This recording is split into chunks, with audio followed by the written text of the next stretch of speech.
పల్నాడు జిల్లా గురజాల నియోజకవర్గం మాచవరం మండలం మాచవరం గ్రామంలో కూటమి నాయకుల సమావేశం జరిగింది.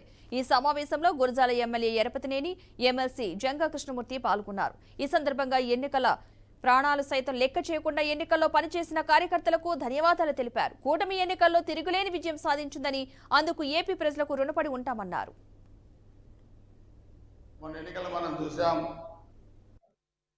చంద్రబాబు నాయుడు గారు, అదేవిధంగా జనసేన అధినేత పవన్ కళ్యాణ్ గారు, భారతీయ జనతా పార్టీ, మూడు పార్టీలు ఎన్డీఏ కూటమిగా రాష్ట్ర ఎన్నికల్లో పోటీ చేసి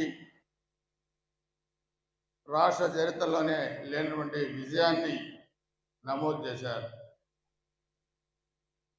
జగన్మోహన్ రెడ్డి చాలాసార్లు చెప్పాడు, వై నాట్ 175 అని. కుప్పం కూడా మేమే గెలుస్తామన్నారు.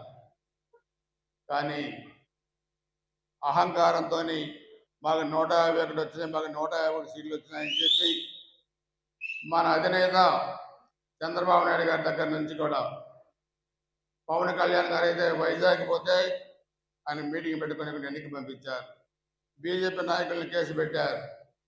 అందుకే కళ్ళు నెత్తికెక్కితే, అహంకారం తలకెక్కితే 151 సీట్లు 11 సీట్లు అయితే అనే సంగతి కూడా గుర్తుపెట్టుకోవాల్సిన అవసరం ఉంది.